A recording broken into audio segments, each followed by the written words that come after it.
Lecture number क्या? Lecture number क्या? 92 है, 93 है?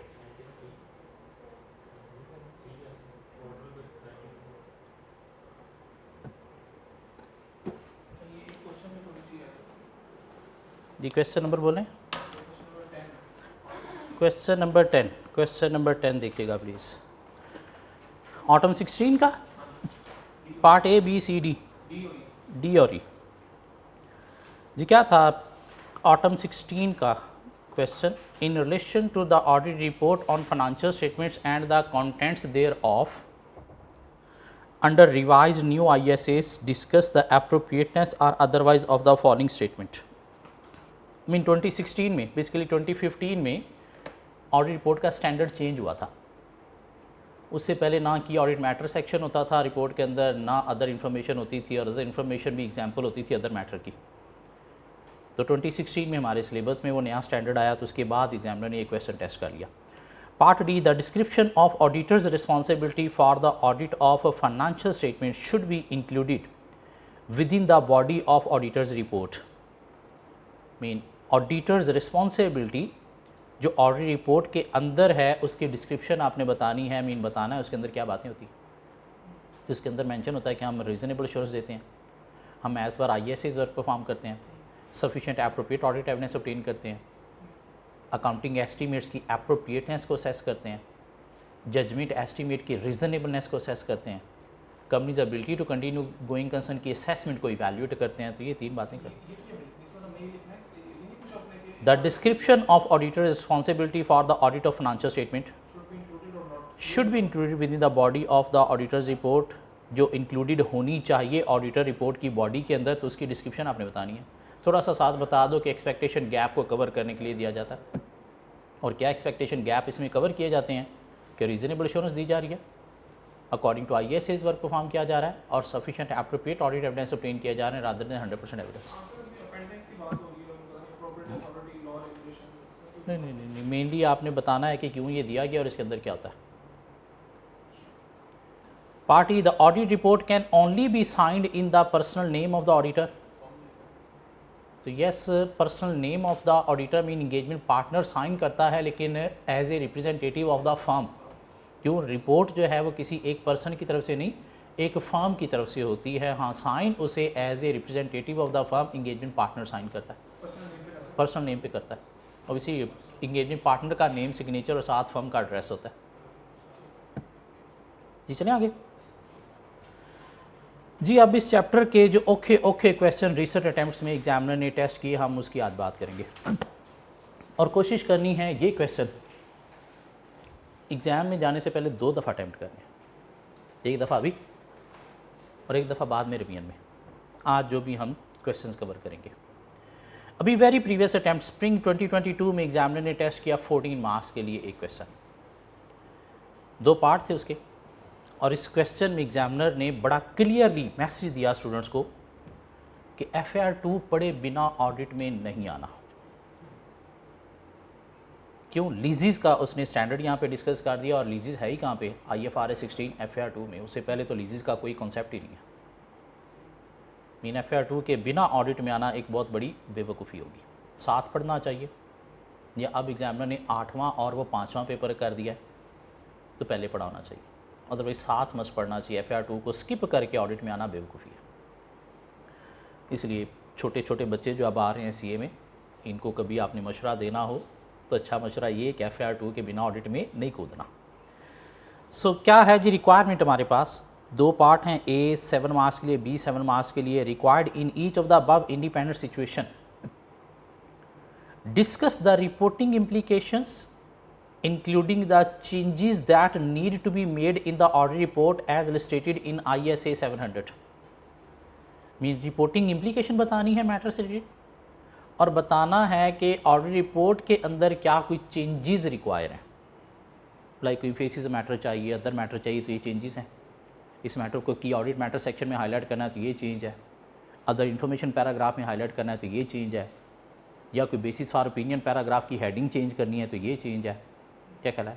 या वर्डिंग क्या चेंज करनी है आपने क्वालिफाइड एडवर्स या डिस्क्लेमर की सूरत में तो ये चेंज है। क्यों? As per ISA 700 mean standard audit report के अलावा क्या चेंज चाहिए वो चेंज भी आपने बतानी है, और साथ रिपोर्ट इम्प्लीकेशन बतानी है कि इस मैटर से रिलेटेड ओपिनियन कौन सी होनी चाहिए।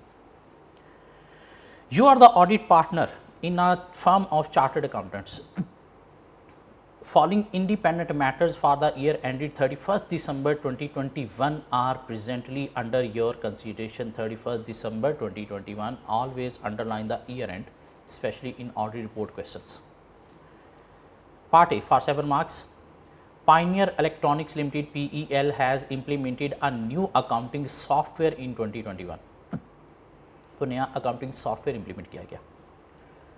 Due to the high pressure from top management, the implementation of the new accounting software was hurried. जल्दी में implement किया गया।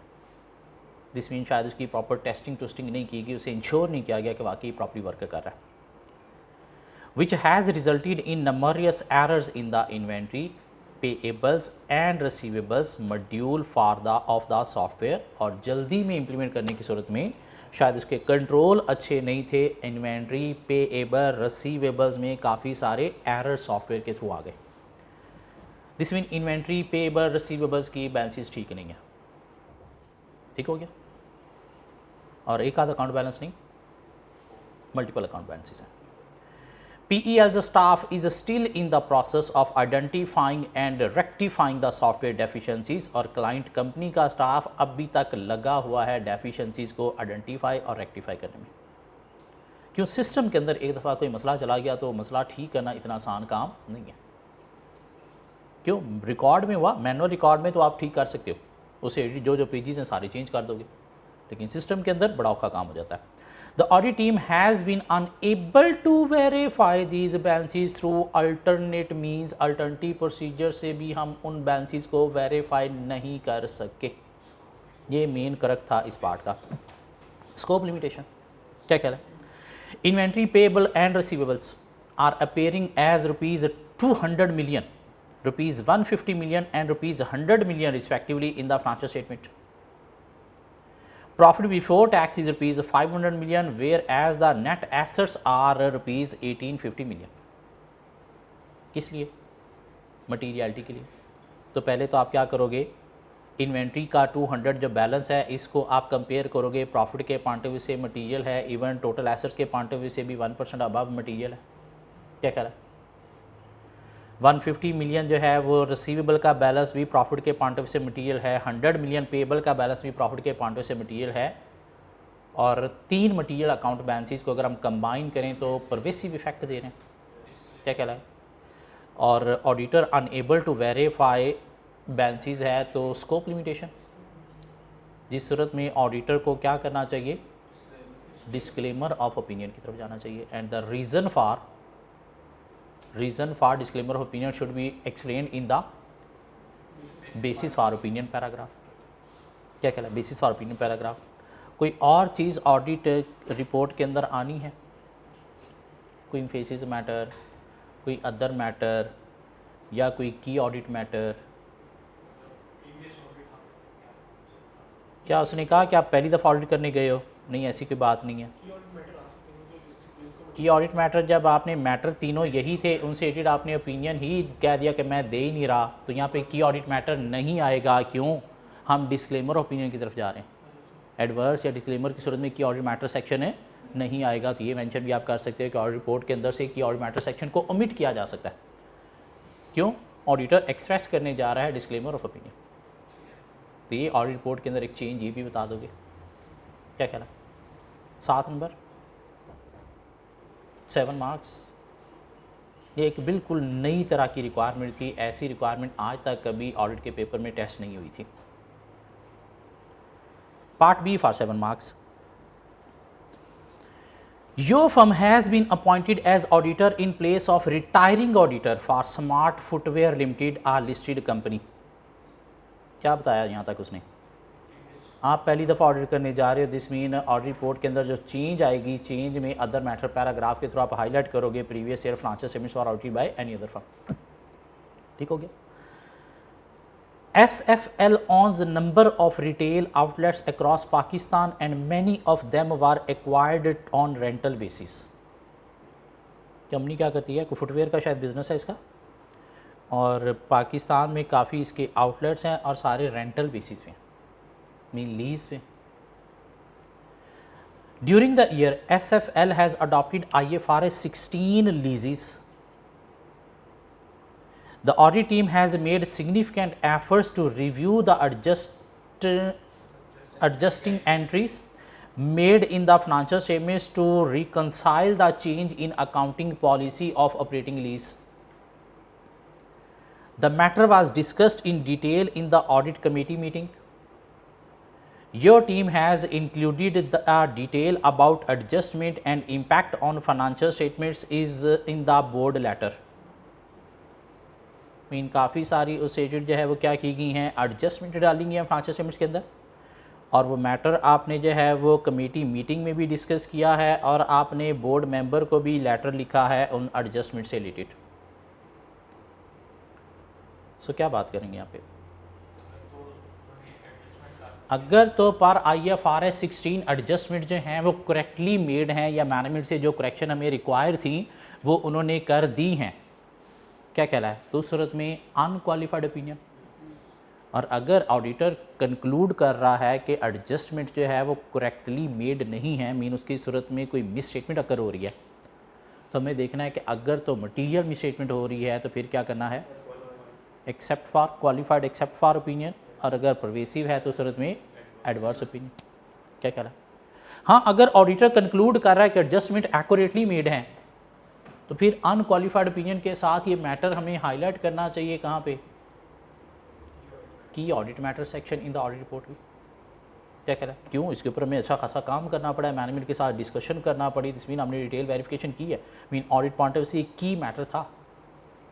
हाँ, और अब आप ऑडिट रिपोर्ट चेंजेस की बात करें तो चेंजेस की सूरत में हमें क्या करना है, एक अदर मैटर पैराग्राफ के थ्रू भी हाईलाइट करना है, like previous year financial statements are audited by any other firm. 7 number क्या कह रहा है, ऑडिट 100 मार्क्स 100 वैलिड पॉइंट्स, लिख दोगे 100 वैलिड पॉइंट्स 100 मार्क्स लेके आ जाओगे, मतलब जितने वैलिड पॉइंट लिखोगे उतने नंबर ले आओगे. 50 लिखा होगे तो 50 मिल जाएंगे, लेकिन 50 इतने आसानी से नहीं लिखे जाएंगे, उसके लिए रिटर्न प्रैक्टिस करना पड़ेगी. रिटर्न प्रैक्टिस के बिना आप कहो कि मैं इस पेपर में 50 नंबर ले लूँ, सोच है आपकी. जी ऑटम 21 में एग्जामिनर ने टेस्ट किया ये chapter for 18 good marks, 18 number के लिए, और 2 consecutive attempt autumn 20 autumn 21 18 marks के लिए उसने सेम रिक्वायरमेंट टेस्ट की. हाँ सिनेरियो डिफरेंट था लेकिन रिक्वायरमेंट सेम थी. 18 नंबर के लिए क्या टेस्ट किया उसने जी, 2 पार्ट हैं, एक पार्ट ए है, for each of the above independent matter state the audit procedures which may be performed by your audit team. अब यहाँ पे उसने सब्सटेंटिव प्रोसीजर जो हमने पढ़े चैप्टर 7-8 में डिफरेंट अकाउंट बैलेंसेस के, उनको ऑडिट रिपोर्ट के साथ रिलेट कर दिया, मीन कंबाइन क्वेश्चन पूछ लिया. सो 2 मैटर्स हैं उनसे हमने ऑडिट प्रोसीजर्स बताने हैं, मीन कैसे हम उन चीज़ों को वेरीफाई करेंगे, और discuss the implication on the audit report, और उसके बाद ऑडिट रिपोर्ट पे इम्प्लीकेशन बतानी है कि अगर ठीक है तो फिर क्या होगी, ठीक नहीं है तो फिर क्या होगी. So you are the audit manager in the firm of chartered accountants. Following independent matters are under your consideration. Number 1, in the draft financial statements of Elrond Private Limited EPL for the year ended 30th June 2021, capital work in progress of rupees 100 million related to construction of a new production facility is included in property, plant and equipment. ये क्या होता है capital work in progress? FR 1 में borrowing cost पड़ा होगा, उसमें हम देखते थे कि जब तक एसेट कंप्लीट नहीं हो जाता तो उसके ऊपर जितनी भी कॉस्ट आ रही हैं उसे हम बैलेंस शीट में as a capital work in progress लिखते हैं. क्या इसको डेप्रिशिएट करना होता है? नहीं. क्यों? डेप्रिसिएशन कब चार्ज होनी है? जब asset available for use mean ready for use है, और ये कैपिटल वर्क इन प्रोग्रेस के में चूँकि एसेट ही अभी तक कंप्लीट नहीं हुआ तो अवेलेबल रेडी फॉर यूज़ भी नहीं है, तो डेप्रिसिएशन भी इस पर चार्ज नहीं करनी. हाँ समटाइम कंपनी की मैनेजमेंट ऐसे कर सकती है कि एक एसेट कंप्लीट हो गया लेकिन उसे जानबूझ के कैपिटल वर्किंग प्रोग्रेस लिख रही है। क्यों? ताकि डेप्रिसिएशन चार्ज ना की जाए। क्यों? डेप्रिसिएशन चार्ज करने से आपका प्रॉफिट भी इफेक्ट होता है ना, एसेट भी अंडर स्टेट होते हैं। क्या कह रहा है? सब देखना है क्या वाकई ही ऐसे है। So capital working progress 100 million का लिखा गया है फाइनेंशियल स्टेटमेंट्स के अंदर, ईयर एंडेड 30 जून 2021 है।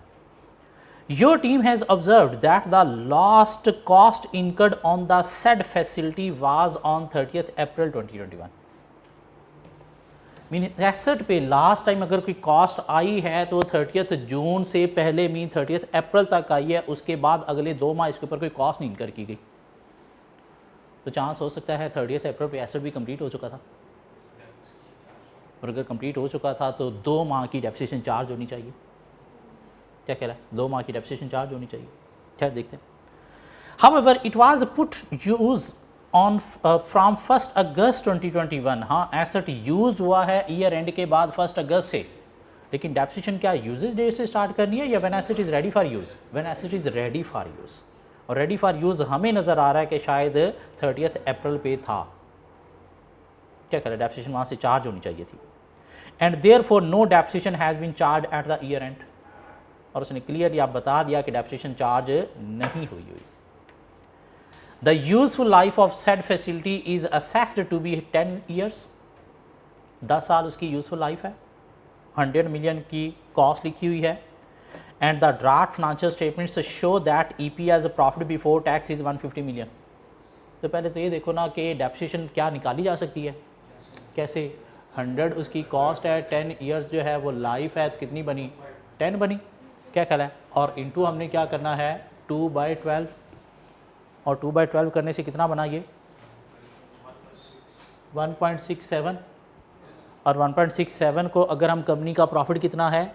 150 मिलियन। क्या ख्याल है? उसके साथ अगर आप कंपेयर करो तो क्या मटेरियल बनता है का 5% आर मोर बनता है? नहीं बनता। बनता है? नहीं बनता। क्यों? प्रॉफिट का 5% आर मोर बनता है कितना? 7.5। और क्या ख्याल? ये कितने परसेंट है? 1.1%। सो क्या है? इमटीरियल। अब पहले तो हम वेरीफाई करेंगे ना कि भाई कब एसेट कंप्लीट हुआ है। कहाँ से वेरीफाई होता है कि एसेट कंप्लीट कब होता है? ना ना ना ना ना ना एसेट कंप्लीट कौन करता है? एसेट पे काम कौन कर रहे होते हैं? इंजीनियर्स। तो इंजीनियरिंग सर्टिफिकेट, वो एक सर्टिफिकेट और देते हैं कंपनी को जिससे मेंशन किया जाता है कि एसेट की कंप्लीशन डेट क्या है। तो क्या करेंगे हम? इंस्पेक्ट करेंगे engineering certificate to verify completion date of the asset, कि एसेट कब कंप्लीट हुआ है।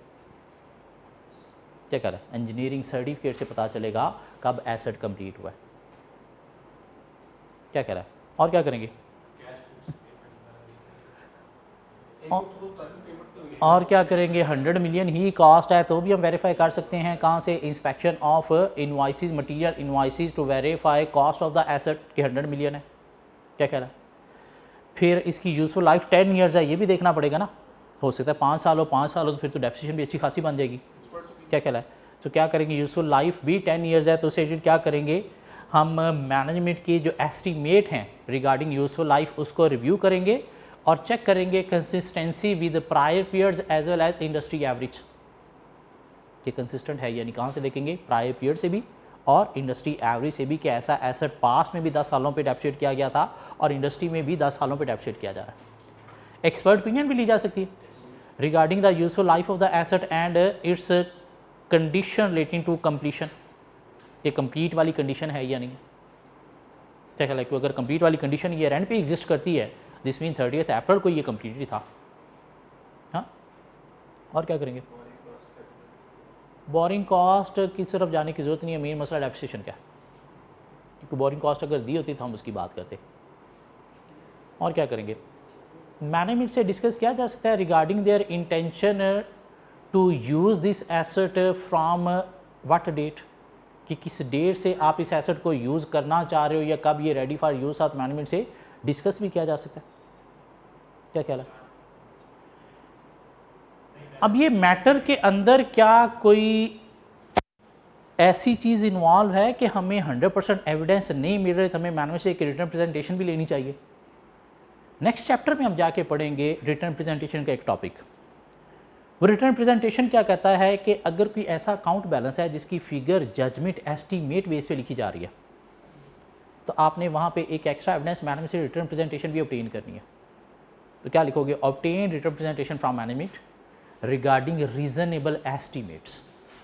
Obtain return presentation from management regarding reasonable estimates. आपको कम से कम हमें जो है वो 4 से 5 प्रोसीजर्स लिखने हैं। तो इंजीनियरिंग सर्टिफिकेट को इंस्पेक्ट करके हमने जो है वो देख ली कंप्लीशन डेट क्या है, कॉस्ट को वेरीफाई कर लिया इंस्पेक्शन और परचेज इनवॉइस से, यूज़फुल लाइफ जो है उसको हमने कंपेयर कर लिया एस्टीमेट को विद प्रायर पीरियड और इंडस्ट्री एवरेज कंसिस्टेंसी चेक करने के लिए, एक्सपर्ट ओपिनियन ले ली regarding useful life and condition of the asset for usage, management से डिस्कस कर लिया their intention to use this asset from what date, और डेप्रिसिएशन रिकैलकुलेट भी कर लेंगे हम, recalculation depreciation using the rate and policy. क्या कह रहा है? To verify amount of depreciation हम अपनी कैलकुलेट करेंगे कि अगर ये गलत है तो कितने से मिसस्टेटमेंट हो रही है तो हम भी कैलकुलेट करेंगे। क्या करेंगे? Recalculation of depreciation using the rate and policy to verify amount of depreciation should be charge, जो होनी चाहिए थी। 4 प्रोसीजर लिखे जा सकते। आंसर को क्विक नज़र मारेंगे इस तरह सिर्फ प्रोसीजर वाली बात को। हाँ अभी और रिपोर्ट की भी बात करते हैं, अभी सिर्फ प्रोसीजर्स पढ़ के देखें क्योंकि इसमें सबसे जो औखा काम है ये प्रोसीजर लिखना है, क्योंकि यहाँ पे आके प्रोसीजर थोड़े से जनरल हो जाएंगे और ये जनरल लिखने के लिए प्रैक्टिस बहुत ज़रूरी है। हाथ से 1-2 क्वेश्चन गुजारे होंगे तो तीसरे में थोड़े क्लू बनना शुरू हो जाएंगे कि हाँ ये बातें की जा सकती हैं, इस तरह से चेकिंग की जा सकती है। हाँ कि ये भी देखा जा सकता है कि आप जो है वो कॉस्टिंग रिकॉर्ड्स को इंस्पेक्ट करके देख सकते हो क्या classification of revenue and capital expenditure क्या ख्याल है, कोई मिस क्लासिफिकेशन तो नहीं है उसमें। क्यों अगर कंपनी डेप्रिसिएशन कम चार्ज करना चाह रही है, मीन प्रॉफिट को ओवरसेट कर रही है, तो हो सकता है फिर रेवेन्यू एक्सपेंडिचर को भी कैपिटलाइज उसने किया होगा। अब ऑडिट रिपोर्ट की तरफ आएँ कि अगर ऑडिट प्रोसीजर ये कंक्लूड करते हैं that asset has been correctly accounted for in the financial statement, तो उस में हमारी ओपिनियन क्या होनी चाहिए? अनक्वालिफाइड। लेकिन अगर ऑडिट प्रोसीजर कंक्लूड करते हैं that asset is ready for use at 30th April and depreciation should have been charge and management has not accounted for depreciation, then this matter is this % of profit and hence immaterial. So in that case audit opinion should also be unqualified. क्यों? Material matter नहीं है तो अगर ठीक है फिर भी unqualified, लेकिन अगर ठीक नहीं है तो फिर मैटर क्या है? This % of profit and below 7.5 materiality level. 7.5 क्या निकला? 5% इसका प्रॉफिट का 150 का। So, audit opinion should be unqualified. बात की जा सकती है। Matter 2, cafe Elixir private limited CEL operates a chain of cafes in Pakistan. Before the year end, a large number of customers complained about food poisoning, possibly as a resulting of eating at the cafe. तो cafe पे लोगों ने आके खाना खाया, उनके पेट ख़राब हो गए, फूड पॉइजनिंग हो गई। पता नहीं क्या गंदा कोई मरी मुर्गियों के बर्गर पिज़्ज़े शवारमे खिलाते होंगे जो आप लोग मार्केट से खाते रहते बड़े शौक से। Some of the customers have taken legal action against CEL। उन्होंने कहा हाँ वो खाते वक्त हमें उनमें से बू आ रही थी, खाते वक्त ही पता चल रहा था इसके अंदर कुछ गड़बड़ है, तो कस्टमर ने लीगल एक्शन कंपनी के अगेंस्ट ले लिया। An out of court settlement with these customer is under process। और कंपनी कह रही है कि छोड़ो आओ हम मिल के जो लेना देना है कर लेते हैं, बस कोर्ट केस ख़त्म करो, क्यों हमारा नाम बड़ा बदनाम हो रहा है, क्यों हाईलाइट हो गई होंगी मीडिया के अंदर। और दिस मीन कंपनी अगर आउट ऑफ कोर्ट सेटलमेंट का सोच रही है, प्रोसेस चल रहा है, दिस मीन कोई ना कोई मसला था। No information has been provided in this regard in the draft financial statement, और फाइनेंशियल स्टेटमेंट्स के अंदर कोई इन्फॉर्मेशन नहीं है इससे रिलेटेड, क्या होनी चाहिए? कौन से स्टैंडर्ड के अकॉर्डिंगली? IAS 37 के अकॉर्डिंगली। लिटिगेशन की सूरत में अगर कोई कंटीजेंसीज हैं, कोई पेमेंट के चांसेस हैं, तो अगर पर IAS 37 3 कंडीशन मीट हो रही हैं, प्रोविजन होनी चाहिए। क्या कहला है? अदरवाइज कंटीजेंट लायबिलिटी डिस्क्लोजर होना चाहिए, जो अगर सेटलमेंट प्रोसेस में है तो फिर होना चाहिए। अब ऑडिट प्रोसीजर हमें लिखने हैं मेनली, मसला नहीं बताना। ऑडिट प्रोसीजर क्या होंगे? कहाँ से वेरीफाई करोगे कि क्या क्या हो रहा है? कंपनी का एक लीगल एक्सपेंस अकाउंट होता है जिसके अंदर कंपनी के लीगल मसलों से रिलेटेड जितने भी खर्चे हैं, जितनी भी पेमेंट है, वहाँ पे रिकॉर्ड की जाती हैं। तो हम देखेंगे लीगल एक्सपेंस अकाउंट को इंस्पेक्ट करेंगे regarding payment relating to this case, क्योंकि अगर बहुत ज़्यादा पेमेंट आ रही है, दिस मीन कंपनी इसको बड़ा सीरियसली डिफेंड करने की कोशिश कर रही है। मीन कंपनी का मसला है जहाँ से हमें प्रोबेबिलिटी पॉसिबिलिटी का थोड़ा आइडिया भी मिलेगा कि आइदर कंपनी के अगेंस्ट चांसेस हैं, तो फिर तो प्रोविजन कंटीजेंट लायबिलिटी मस्ट होनी चाहिए। तो लीगल एक्सपेंस अकाउंट को इंस्पेक्ट करेंगे to verify amount paid relating to this case. मसला चल रहा है, दिस मीन कोर्ट में मसला चल रहा है, दिस मीन चांसेस हैं आपको पेनल्टी चार्ज हो सकती हैं। ये बात जो कह रही है ना कि out of court settlement customer के साथ प्रोसेस में है, दिस मीन कंपनी गिल्टी है। अगर ये सेटलमेंट नहीं होती तो कंपनी को कोर्ट की तरफ से फिर क्या करना पड़ेगा? डैमेजेस पे करना पड़ेंगे। दिस मीन चांसेस हैं, प्रूडेंस, फ्यूचर एक्सपेंसेस पता चल जाए तो आज रिकॉर्ड करने, मीन प्रोविजन रिकॉग्नाइज करनी है। मीन चांसेस प्रोविजन के नज़र आ रहे हैं, प्रोविजन नहीं तो कंटीजेंट लायबिलिटी तो फिर भी चाहिए। हाँ, तो हम देख रहे हैं कि क्या वाकई ही चांसेस हैं। तो लीगल एक्सपेंस अकाउंट को देख लिया, क्या करेंगे? लॉयर से कंफर्मेशन भी करेंगे regarding the severity of the case, या रिगार्डिंग पॉसिबिलिटी या प्रोबेबिलिटी ऑफ फ्यूचर पेमेंट्स। क्यों प्रोबेबिलिटी तो प्रोविजन, पॉसिबिलिटी है तो कंटीजेंट लायबिलिटी। पढ़ा है ना IAS 37 FR 2 में क्या कह रहा है? लॉयर से कंफर्मेशन भी लेंगे रिगार्डिंग प्रोबेबिलिटी या possibility of the payments. Management से डिस्कस किया जा सकता है रिगार्डिंग सवेरिटी ऑफ द केस, के केस की सवेरिटी क्या है, आप कैसे डील कर रहे हो। क्या ये कोई ऐसा मैटर है कि मैनेजमेंट लेवल पे मीटिंग में डिस्कस भी होगा? तो वहाँ पे हम क्या करेंगे? Review board minutes to verify how management considering the event, management event को कैसे कंसीडर कर रही है, कि उनकी डिस्कशन से भी पता चलेगा कि आइदर पेमेंट की प्रोबेबिलिटी है या पॉसिबिलिटी है। सो लीगल एक्सपेंस अकाउंट को देखेंगे, लॉयर से हम जो है वो कंफर्मेशन कर लेंगे, और क्या करेंगे? मिनट्स ऑफ द मीटिंग को देखेंगे, मैनेजमेंट से डिस्कस करेंगे regarding severity of the case. Customer के साथ कंपनी की कोई कम्युनिकेशन चल रही है तो उसके लिए एक टर्म यूज़ की जाती है कॉरस्पॉन्डेंस। कॉरस्पॉन्डेंस बोलते हैं लेटर या कम्युनिकेशन को। कोई ईमेल है, कोई लेटर है, तो उसे का नाम जाता है कॉरस्पॉन्डेंस। तो क्या करेंगे? रिव्यू करेंगे क्या? Customer correspondence to verify chances of payment, कि चांसेस ऑफ पेमेंट हैं या नहीं और कितने चांसेस हैं। क्या कह रहा? कोर्ट की तरफ से कोई क्लेम आया होगा तो उसकी कॉपी को भी देखा जा सकता है to verify severity of the case, के कोर्ट का वो जो ऑर्डर कोर्ट की तरफ से आया है कि आपके अगेंस्ट ये केस है, उसकी वर्डिंग से भी पता चलता है कि कितनी सेवेरिटी है केस की, मीन कोर्ट कितना सीरियस ले रहा है इस केस को। तो क्या करेंगे? Review court claim copy to verify severity of the case. तो 4-5 प्रोसीजर लिखे जा सकते। हाँ, अगर आ गया तो फिर तो इसलिए एक्सपेंस रिकॉर्ड होना चाहिए, तो इसलिए वो भी देखेंगे अगर है तो। क्या कहला? या कोर्ट नोटिस कॉपी कह लो, क्लेम की बजाय कोर्ट नोटिस कॉपी कह लो, जिसके अंदर डिस्कशन से वर्ड से पता चलेगा कि केस की सेवेरिटी कितनी है, प्रोबेबिलिटी है, पॉसिबिलिटी है या बिल्कुल ही नहीं है। हाँ, अब ऑडिट रिपोर्ट की अगर इम्प्लीकेशन देखें, अगर तो मैनेजमेंट ने मैटर को करेक्टली अकाउंट फॉर या डिस्क्लोज कर दिया है फाइनेंशियल स्टेटमेंट्स के अंदर, तो अनक्वालिफाइड ओपिनियन। क्या कहला है? लेकिन ये मैटर क्या फंडामेंटल है financial statement point of view से? और अगर फंडामेंटल है, मीन कंपनी का फ्यूचर अफेक्ट कर सकता है, तो फिर हमें हाईलाइट करना है through emphasis of matter paragraph में।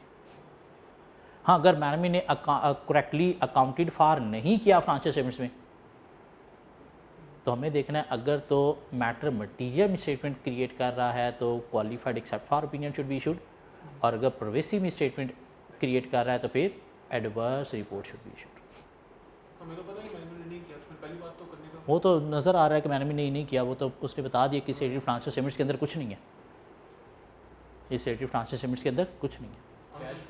मीन अगर ठीक है भी, हमारे प्रोसीजर से ये कंक्लूड होता है कि ठीक है मैनेजमेंट का ट्रीटमेंट, तो फिर हमें क्या करना है, फिर हमें क्या करना है अनक्वालिफाइड ओपिनियन, लेकिन सेवेरिटी ऑफ द मैटर को देखते हुए एम्फेसिस मैटर से हाईलाइट करना है। लेकिन अगर नहीं ठीक है उन्होंने अकाउंटेड फॉर किया जो कि नज़र भी आ रहा है किया, तो फिर हम देखेंगे कि अगर मैटर मटीरियल है तो क्वालिफाइड एक्सेप्ट फॉर, और अगर प्रोवेसिव है तो डिस्क्लेमर ऑफ ओपिनियन। अगर कैश फ्लो डिफ़िकल्टीज आ रही हैं और वो भी डिस्क्लोज हैं तो उसके लिए भी एम्फेसिस मैटर की बात की जा सकती है, बिल्कुल ठीक बात है। जिससे प्रीवियस ऑटम 20 में एग्जामिनर ने टेस्ट किया 18 मार्क्स के लिए, सेम इसी तरह का मिलता जुलता क्वेश्चन, रिक्वायरमेंट सेम वही है कि आपने पार्ट ए में 10 नंबर के लिए प्रोसीजर्स लिखने हैं और पार्ट बी में 8 नंबर के लिए ऑडिट रिपोर्ट इम्प्लीकेशन लिखनी है। आइए देखते हैं क्या है दो matter. You are manager responsible for the audit of Oak private limited OPL for the year ended 30 September 2020। 30 September 2020। The following issues have been brought to your notice by your audit team. Number 1, during planning the year-end inventory count, audit team decided to visit third-party premises for inventory valued at rupees 10 million. Mean client की inventory किसी third party के पास पड़ी है और 10 million उसकी amount है, और audit team decide कर रही है विजिट करने का, इन्वेंट्री काउंट अटेंड करने का। Third party has informed that because of restriction imposed by government in the wake of COVID-19, it has limited number of staff and consequently may not allow the audit team to visit its premises for inventory count at the year end। कि Covid चल रहा है और government ने restriction लगाई हुई है कि आपकी कंपनी के अंदर बस 1-2 स्टाफ ही होने चाहिए, इससे ज़्यादा नहीं होने चाहिए। जिस रिस्ट्रिक्शन की वजह से हम इन्वेंट्री काउंट जो है वो आपको अटेंड करने के लिए अलाउ नहीं कर सकते। However, the audit team may visit its premises on or after 31st October 2020। 30 September year and है तो आप अक्टूबर या उसके बाद जो है वो विजिट कर सकते हो फॉर इन्वेंट्री काउंट। सो हमने प्रोसीजर लिखने वेरीफाई करने के लिए, पहली बात तो हमें क्या करनी है, इंसिस्ट करना है क्लाइंट मैनेजमेंट को to allow inventory count attendance at year end. या हम यूँ भी कर सकते हैं कि अगर हम नहीं जा रहे तो वहाँ पे कोई सिक्योरिटी कैमरा जो है, CCTV कैमरा जो है वो लगा के उससे भी हम एविडेंस ले सकते हैं। अगर क्लाइंट का स्टाफ उधर करेगा काउंट तो हमारे जाने के बजाय हम वहाँ पे कोई CCTV कैमरा लगा लें और उसकी रिकॉर्डिंग से वेरीफाई करने के वाकई वहाँ पे इन्वेंट्री थी, तो क्या करेंगे, request management to allow attend of inventory count through CCTV camera recording. ये भी पॉसिबल हो सकता है ना, अगर हमें नहीं जाने की इजाज़त तो कैमरा लगा के उसके सामने आप रिकॉर्ड काउंट कर लें, हम उसकी रिकॉर्डिंग से देख लेंगे बाकी इन्वेंट्री थी, क्या कह रहा। या फिर क्या हो सकता है कि if auditor consider company management integrity is not doubtful and control system is strong, then inventory count should be attended at 31 October. और क्या करना चाहिए वहाँ पे, उसके बाद नहीं उसके बाद क्या करना चाहिए, काउंट शीट्स के through PIR should be adjusted against inventory count sheets, क्या कहला। और फिर क्या करना चाहिए, auditor should perform roll back test from 31 October to 30 September inventory IE to verify amount of inventory at year end, क्या कहला। साथ में क्या करना है, इंश्योर करने हैं that company inventory controls are effectively operating, i.e. Company inventory in and out is completely accurate recorded throughout the year end या from year end to 31 October mean count date. ये कुछ बातें की जा सकती हैं, एक इसमें रिकॉर्डिंग वाली बात कर दें, एक इसमें ये रोल बैक टेस्ट वाली बात करनी है, काउंट 31 अक्टूबर पे करके PIR को एडजस्ट करवाना है, लेकिन साथ आपने ईयर एंड से 31 अक्टूबर तक जो इन्वेंट्री कंट्रोल्स हैं वो भी वेरीफाई करने हैं कि inventory movement completely accurately recorded है। क्या कहना, या यूँ भी हो सकता है कि हम ये भी पूछ सकते हैं क्लाइंट से कि whether their system perform inventory count periodically mean regular basis पे, मंथली बेसिस, जिसके लिए एक टर्म यूज़ की जाती है cyclical count. Whether client system has performed cyclical count of inventory on monthly basis, कि अगर वो करते हैं तो फिर तो हमें शायद वेरीफाई करने की ज़रूरत ही नहीं, हम उसकी शीट्स के थ्रू भी वेरीफाई कर सकते हैं। क्या कहना है, मैं इनको 4-5 प्रोसीजर लिखे जा सकते हैं। अब बात कर लें ऑडिट रिपोर्ट इम्प्लीकेशन की। If auditor concluded that inventory balances are accurately accounted for and auditor has verified inventory balances, the audit opinion should be unqualified. क्या कहना है, audit opinion should be unqualified. And if audit procedure concluded that inventory balances are not accurate or auditor is unable to verify inventory balances, then based on the matter materiality audit opinion should be qualified. क्या ख्याल है, कोई manufacturing company है, कोई बहुत बड़ी amount है, ऐसी ऐसी बातें तो नहीं की कि तो प्रोविजनर्स की तरफ जाने की ज़रूरत ही नहीं है। जी पार्ट 2 क्या कह रहा है, इनके आंसर को प्लीज़ एक दफ़ा रीड करके हाथ से मस्ट गुजारने हैं। ये इतना आसान काम नहीं है जितना हमें ये अभी पढ़ के डिस्कस करके लग रहा है। इनके प्रोसीजर लिखना 5 की बजाय 2 भी लिखना बड़ी बात है। हाथ से गुजारेंगे तो पेपर में लिखे जाएंगे, हाथ से नहीं गुजारेंगे, अभी इग्नोर कर देंगे, बड़ा इजी ले लेंगे, पेपर में नहीं लिखे जाएंगे। ऑडिट रिपोर्ट, ऑडिट रिस्क, ये 2 क्वेश्चन ऐसे हैं जो स्टूडेंट का पास फेलियर डिसाइड करते हैं।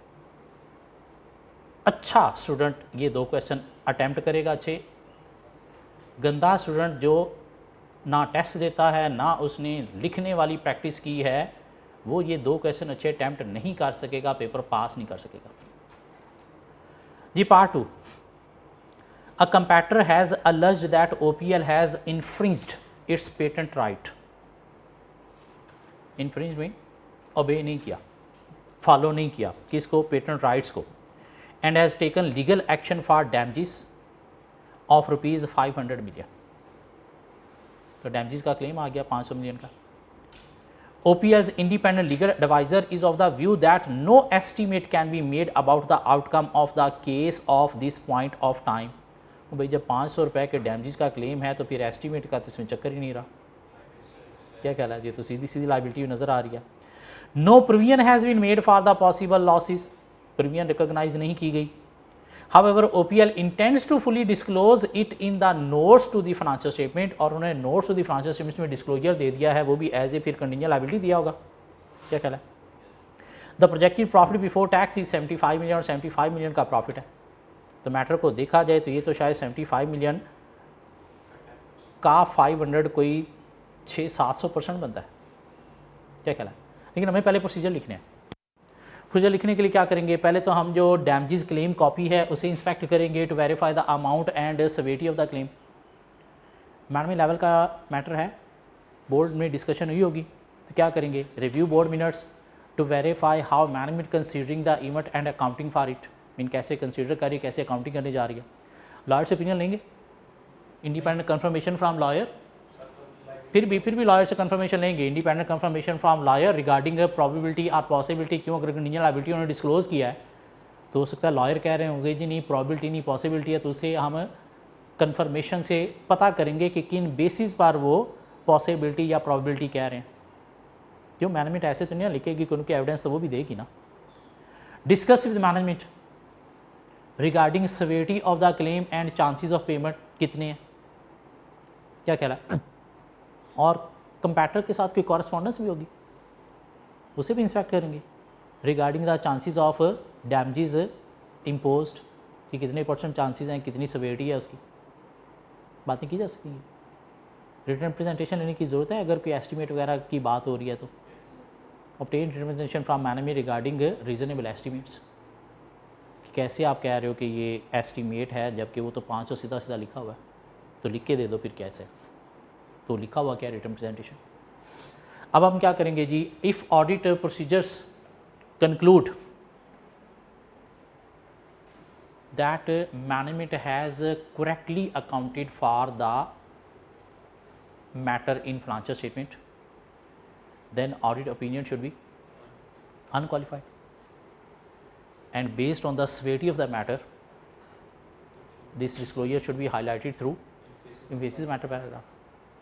And if audit procedure conclude that matter is not correctly accounted for, then this is this % of a total profit and matter is highly material, so audit opinion should be qualified due to material misstatement.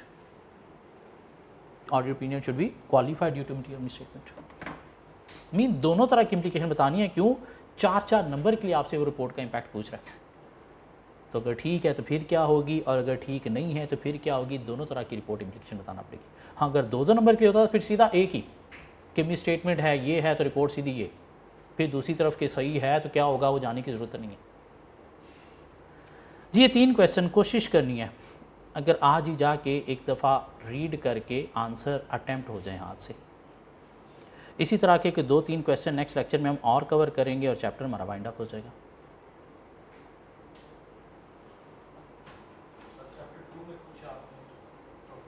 Chapter 2 में एक topic छुड़वाया हुआ quality control का cover करेंगे, एक topic है quality control का cover करेंगे।